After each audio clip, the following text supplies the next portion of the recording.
Biasanya sambil nunggu temennya. Ini saya jelas ya. Jelas, jelas, Ibu. Assalamualaikum warahmatullahi wabarakatuh. Kita akan lanjutkan untuk pertemuan pertama ya, untuk medisi 1 yang dari hari ini masih pendahuluan tentang kimia medisinal.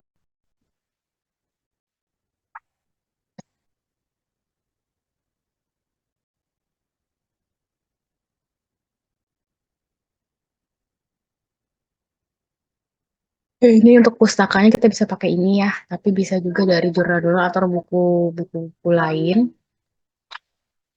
Untuk kimia medisinal yang kemarin sudah gambaran saya sedikit kasih tahu ke teman-teman mahasiswa kalau di sini ya kita akan bahas definisi kimia medisinal ya. Jadi kimia medisinal di sini ilmu pengetahuan yang mempelajari penemuan ya, pengembangan, identifikasi, dan interpretasi cara kerja senyawa aktif obat pada tingkat molekul ya. Jadi kimia medisinal ini juga melibatkan studi identifikasi, eh, sintesis produk, metabolisme obat, ya, senyawa yang berhubungan. Jadi semuanya ya. Jadi kita juga bisa lihat, kita juga mau bisa cari cara kerja senyawa biologis aktif, bukan hanya kita masukkan senyawa ke reseptor enggak, tapi juga bisa membaca atau interpretasi cara mekanisme kerja obat. Nah, batasan-batasannya ini menurut Burger ya. Memang kalau kimia medisinal pasti berdasarkan Burger tahun 1970. Jadi ilmu pengetahuan yang merupakan cabang ilmu kimia dan biologi, kalau medisinal ya, ilmu kimia dan biologi, dan digunakan untuk memahami dan menjelaskan mekanisme kerja obat. Nah, dasar ini mencoba menetapkan hubungan struktur kimia dan aktivitas biologis obat. Nah, serta menghubungkan perilaku biodinamik melalui sifat-sifat fisik dan kereaktifan kimia senyawa obat.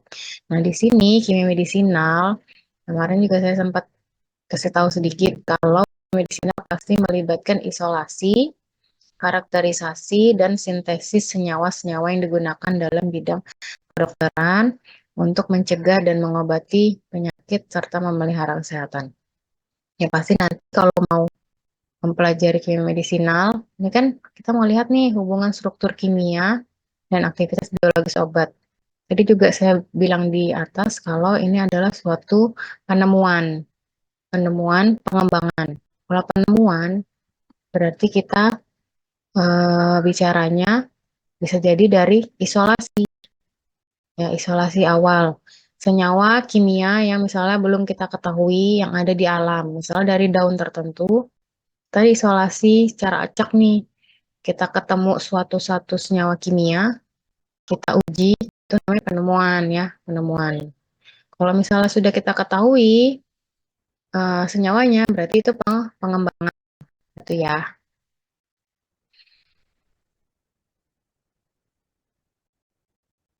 Nah, batasan-batasan lagi ini berdasarkan Taylor dan Newell ya, dari tahun 81, kalau studi kimia medisinal itu adalah studi kimiawi senyawa atau obat yang dapat memberikan efek menguntungkan dalam sistem kehidupan dan melibatkan studi hubungan struktur kimia senyawa dengan aktivitas biologis. Jadi sama ya, kebanyakan sama definisinya. Nah, serta mekanisme kerja senyawa pada sistem biologis dalam usaha mendapatkan efek pengobatan yang maksimal dan memperkecil efek samping yang tidak menguntungkan. Itu ya. Efek samping itu pasti ada ya, pasti ada. Cuman di sini harus diperkecil dengan memperbaiki sifat-sifat senyawa tersebut gitu. Nah, ruang lingkupnya, jadi kalau kimia medisinal itu yang pertama ada isolasi ya, isolasi dan identifikasi senyawa aktif dalam tanaman secara empiris telah digunakan untuk pengobatan. Tuh. Tapi kita nggak bisa nih tiba-tiba ngambil daun ini untuk kita isolasi itu nggak bisa. Kita harus mengkaji secara empiris. Jadi di misalnya daun ini atau tanaman ini, nah, biasanya digunakan untuk pengobatan apa di masyarakat gitu. secara coba-coba sama masyarakat. Nah, itu secara empiris atau secara memang sudah turun-temurun dipakai untuk pengobatan. Gitu. Itu baru bisa kita identifikasi senyawanya. Terus untuk sintesis struktur analog, struktur induknya disintesis dari bentuk dasar senyawa yang mempunyai aktivitas pengobatan potensial. Jadi sintesis dari senyawa dari tanaman itu, misalnya tanaman ini ketersediaannya di alam sedikit atau nanti takutnya malah habis atau punah gitu kan. Nah, kita makanya dibuat sintesisnya di laboratorium yang senyawanya mirip, struktur senyawanya mirip dengan senyawa aktif di tanaman gitu. Nah, terus yang ketiga mencari struktur induk baru dengan cara sintesis senyawa organik dengan atau tanpa berhubungan dengan zat aktif alamiah. Ini benar-benar penemuan baru ya, mencari struktur induk baru. Terus menghubungkan struktur kimia obat dengan cara kerjanya, mengembangkan rancangan obat, mengembangkan hubungan struktur kimia, dan aktivitas biologis melalui sifat kimia fisika dengan bantuan statistik gitu ya. Itu mengembangkan medicine. Keilmuannya yang harus kita pahami, ya makanya kan kemarin saya tanya kalian dapat apa aja sudah dapat apa aja di semester 1 gitu kan ya. Karena kimia medisina tuh harus tahu farmakologi, tahu kimia analisis, kimia organik, kimia fisika, biokimia, farmaseutika, biotransformasi, biologi, mikrobiologi, fisiologi, toksikologi, patologi, hingga sampai ke kedokteran klinik. Kan kalau kedokteran ya. Makanya kita harus tahu di sini ilmunya.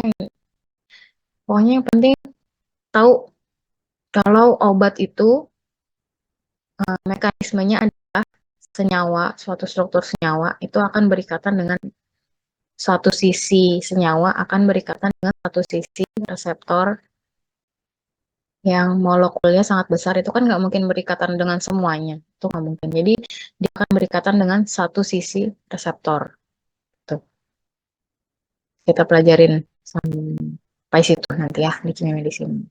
Nah, kimia analisis juga kimia organik karena kita harus bisa mempelajari nih struktur senyawa ini kan harus dikembangkan. Jadi struktur kimia organiknya kita harus paham. Kimia fisika, biokimia. Biokimia itu kan berarti kita harus mempelajari sifat-sifat protein, enzim, itu kan ya.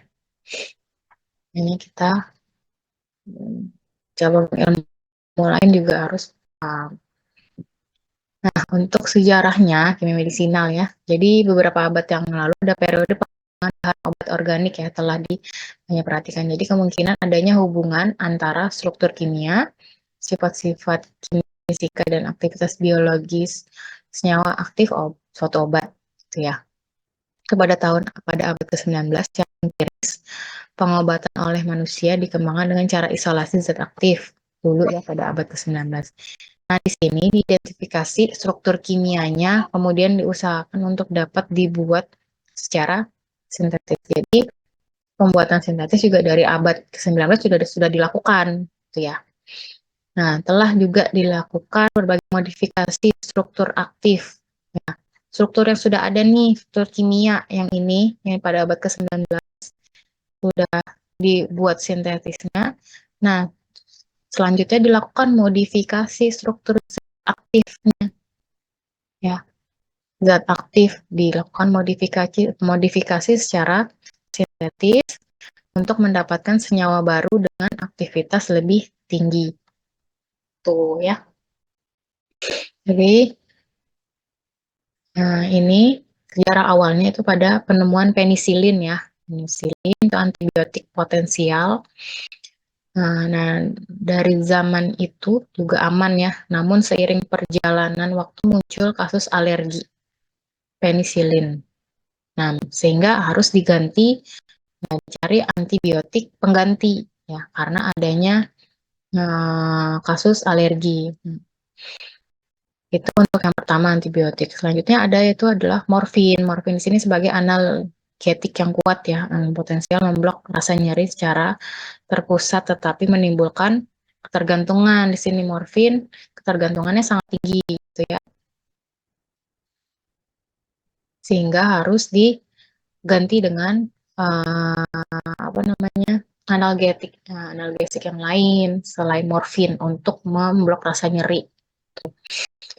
Lalu di selanjutnya itu penggunaan barbiturat ya sebagai anestetik. Ini pada tragedi Harbor. Di sini heroin digunakan heroin untuk digantikan pengganti morfin untuk menjadi analgetik yang lain gitu ya. Terus ada lagi kemoterapi modern itu menarikkan bahwa senyawa kimia tertentu memiliki toksisitas yang selektif terhadap kuman tertentu gitu ya. Jadi eh,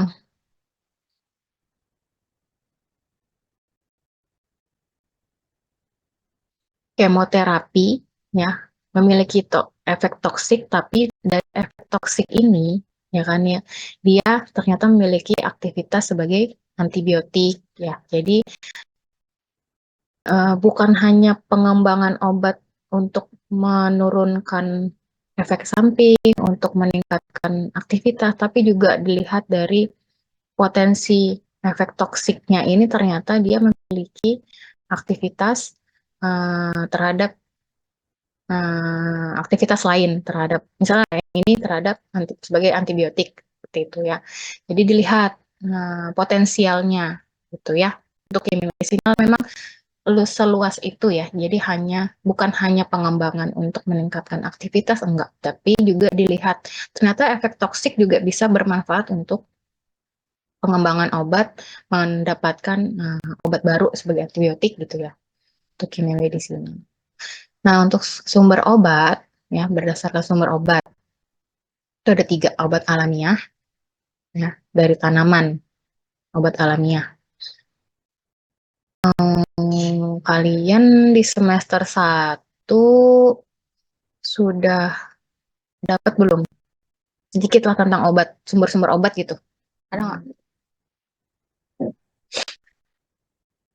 Halo, halo.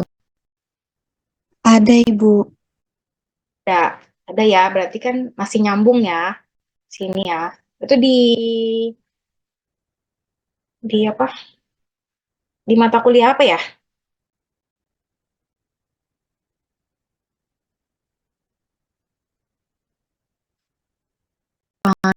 Ilmu farmasi itu ya? Atau gimana?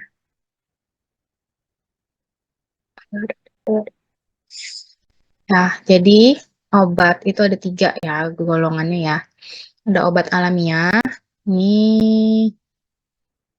yang terdapat di alam pasti ya. Yang pertama dari tanaman paling banyak dari tanaman. Itu contohnya quinin, atropin, dan lain-lain. Kurkumin dan apapun itu yang pernah kita dengar ya. Terus pada hewan juga ada minyak ikan, ada hormon, ada mineral, contohnya belerang, kalium, bromid, itu dan sebagainya.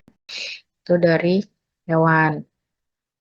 Terus ada obat semisintetik. Ini adalah obat hasil sintesis yang bahan dasarnya berasal dari bahan obat yang terdapat di alam. Contohnya morfin. Morfin ini kan terdapat di alam, ya.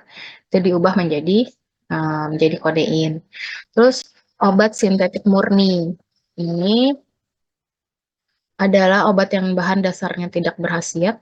Setelah disintesis akan didapatkan senyawa yang dengan khasiat farmakologi. Contohnya obat-obat golongan analgetik, antipiretik, antihistamin. Itu ya. Itu ada 3 sumber obat. Ini yang obat-obat yang tidak dapat dibuat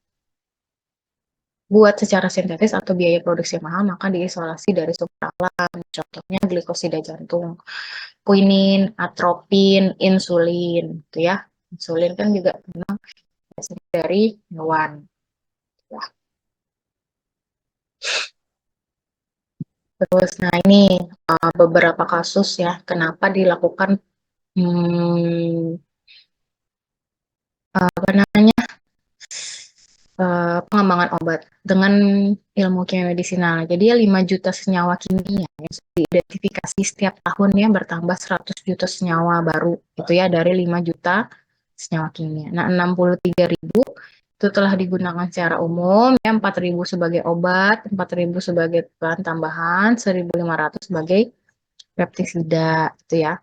Nah, lanjutannya dari 252 obat pada daftar obat esensial ya di WHO, sumber obat itu yang paling banyak itu dari sintetis, yang paling banyak ya.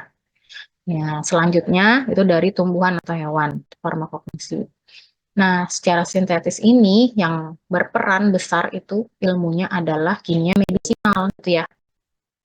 Makanya kurikulum kalian yang baru ini kita kenalkan duluan dengan kimia medisinal. Karena memang secara sintetis itu lebih mudah, nggak mudah juga sih dibandingkan dari tumbuhan. Jadi ya, kalau dari tumbuhan itu kan ya, kita harus isolasi dulu. Isolasi itu untuk dapat satu senyawa murni yang bentuknya kristal, itu waktunya nggak sebentar, itu lama ya. Teman saya aja isolasi baru dapat 2 senyawa, itu dia sudah hampir 1,5 tahun untuk isolasi mendapatkan 2 senyawa gitu ya. Dari tumbuhan apa gitu ya, daun apa gitu. Dia baru dapat 2 senyawa sudah masuk 1,5 tahun. Makanya paling banyak dari sintesis kimia itu secara kimia medisinal itu dibuat di laboratorium, tuh ya.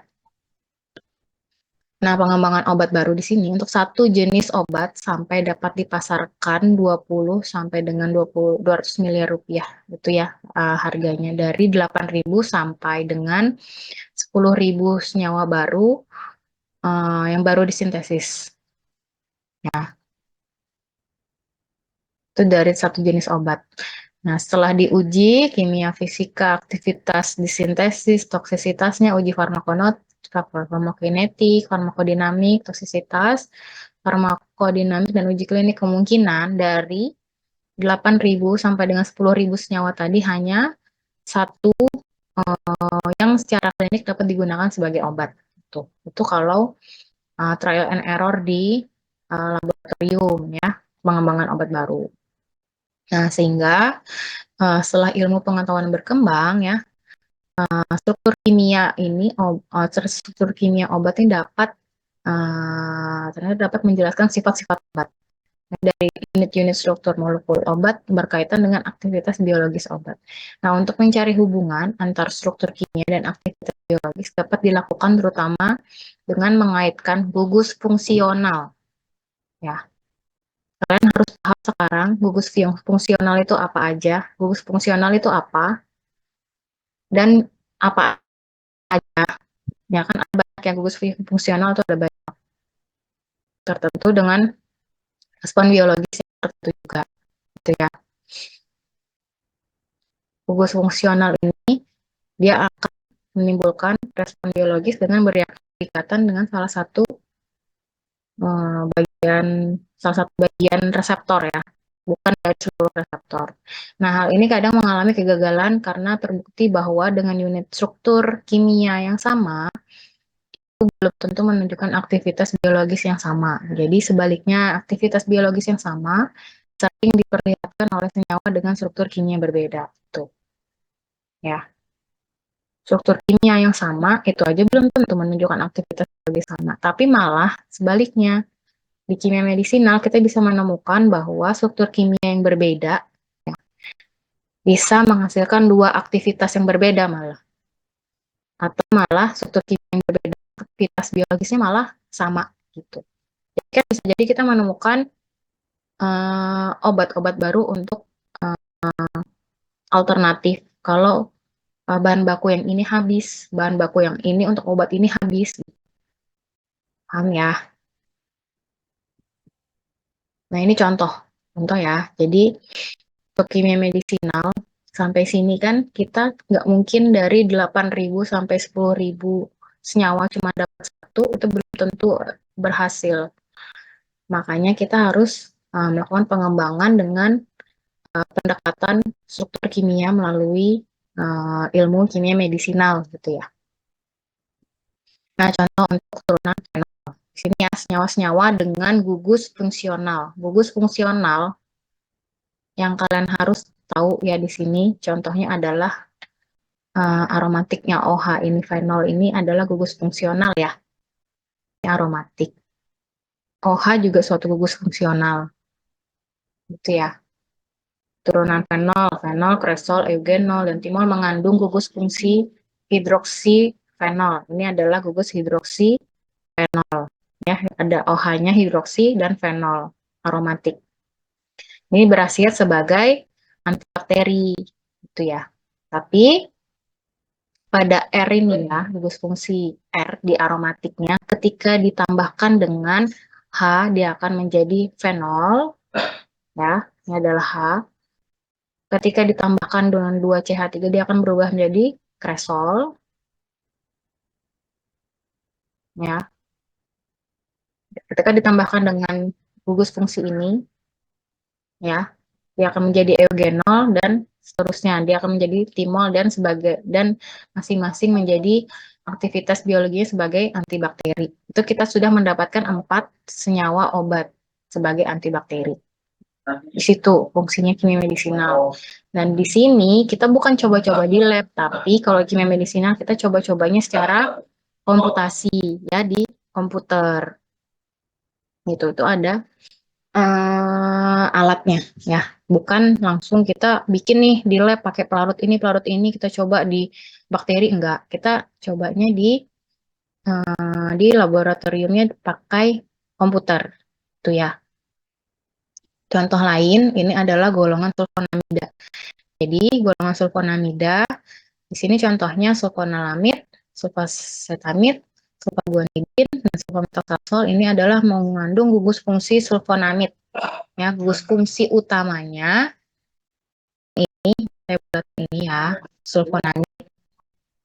Nah, ini bagian yang ini SO2NH ini bisa dimodifikasi ya strukturnya yang berhasil sebagai antibakteri. Ketika bagian yang bisa dimodifikasi dan yang dimodifikasi itu hanya farmakofor ya, farmakofor. Hanya bagian yang tidak hanya bagian yang tidak akan mengganggu aktivitasnya, dia berikatan dengan reseptor, gitu ya.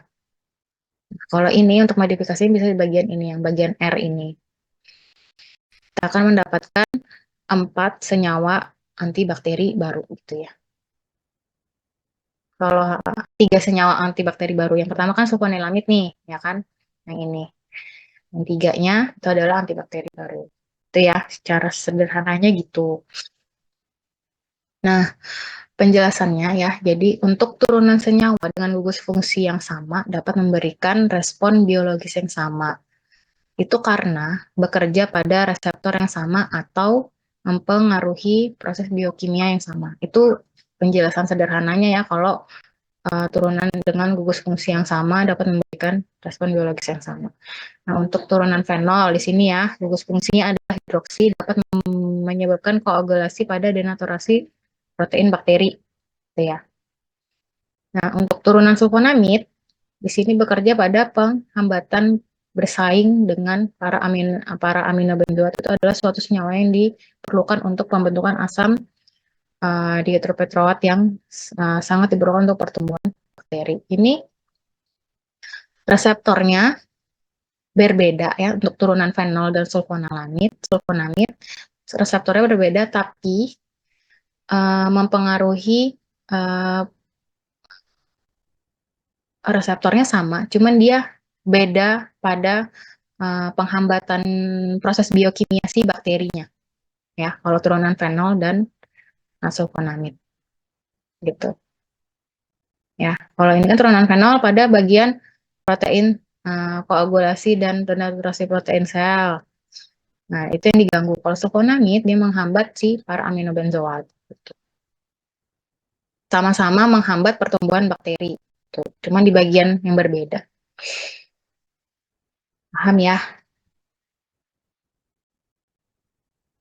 Nanti misalnya setelah inilah kita tanya jawab ya.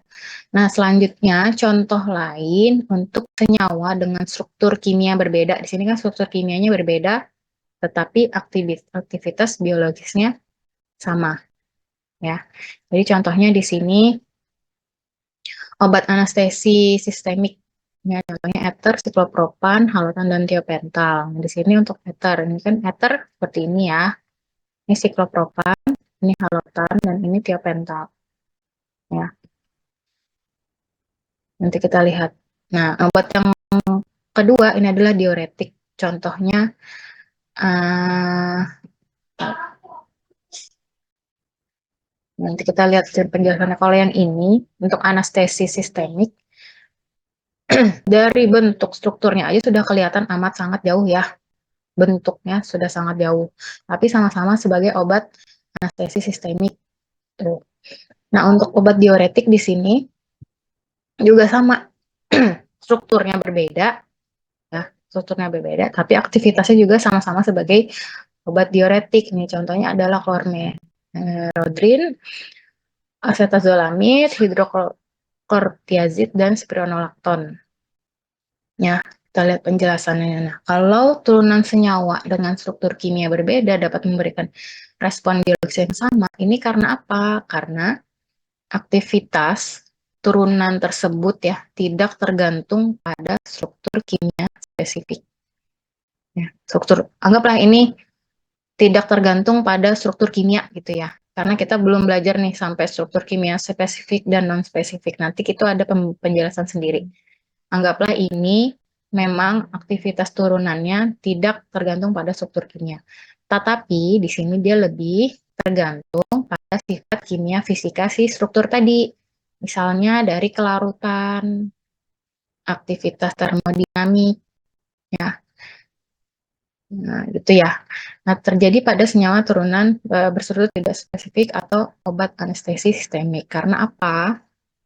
Kalau kita lihat yang ini ya, kalau kita lihat di ether, siklopropan, halotan, dan tiopental ini memiliki gugus-gugus atau gugus fungsi atau unsur yang memang kelarutannya rendah di air, gitu ya. Kelarutannya rendah di air. Karena kalau obat anestesi, kelarutannya harus gimana kalau obat anestesi? Kan dia kerjanya langsung di sawar otak gitu ya. Berarti kelarutannya harus gimana? Di air. Dia harus larut apa? Sifat obatnya. Kalian tahu nggak? Sedikit pernah dengar gitu.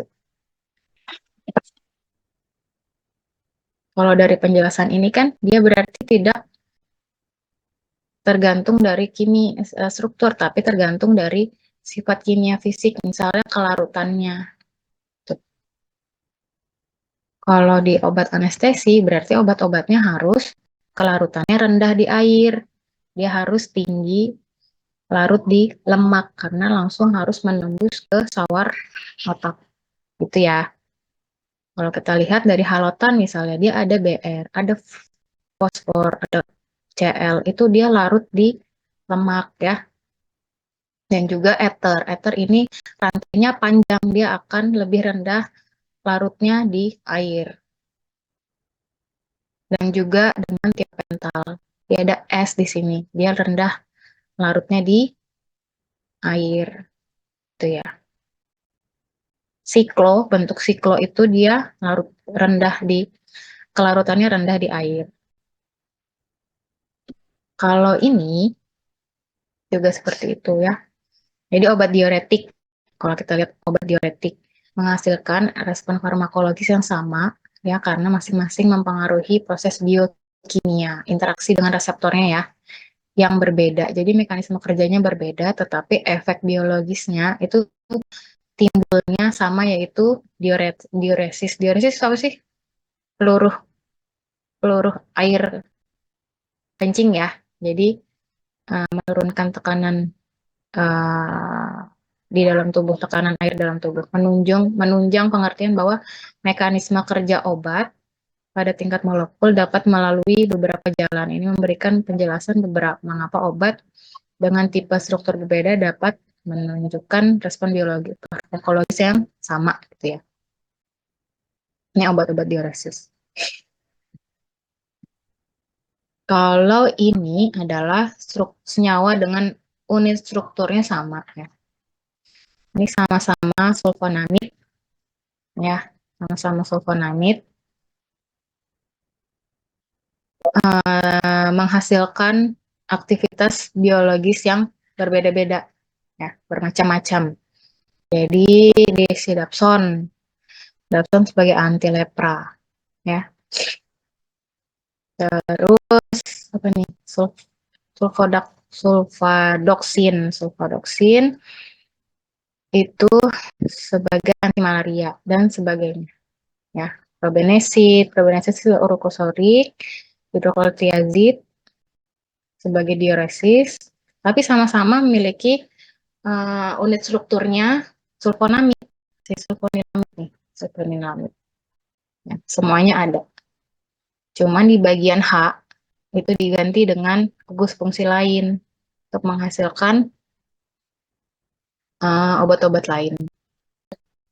Ya, jadi senyawa dengan unit struktur yang sama, tetapi dapat memberikan aktivitas biologis yang bermacam-macam itu karena unit struktur tersebut dengan sedikit perubahan struktur, ya ternyata dapat berinteraksi dengan reseptor yang berbeda sehingga menimbulkan respon farmakologis yang berbeda-beda. Ya, tuh. Nah, untuk melihat hubungan strukturnya itu biasanya bisa diolah secara kuantitatif dan kualitatif. Jadi kalau sifat kimia fisika kita lihatnya adalah kelarutan, koefisien partisinya, ya, absorpsinya, aktivitas permukaan, ionisasi, isosterisme. Nah, itu belum sampai sana sih kita ya. Ya, hanya sedikit aja, belum sampai sana. Nanti kita belajar. Nah, sampai sini ada yang mau bertanya, silakan.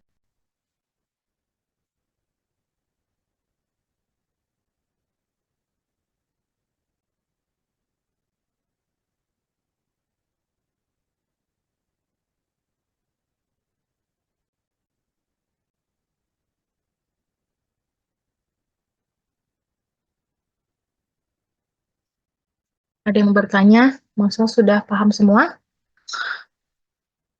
Ya, berarti sudah paham semua ya? Halo, 145 orang. Saya sampai cek absen ya.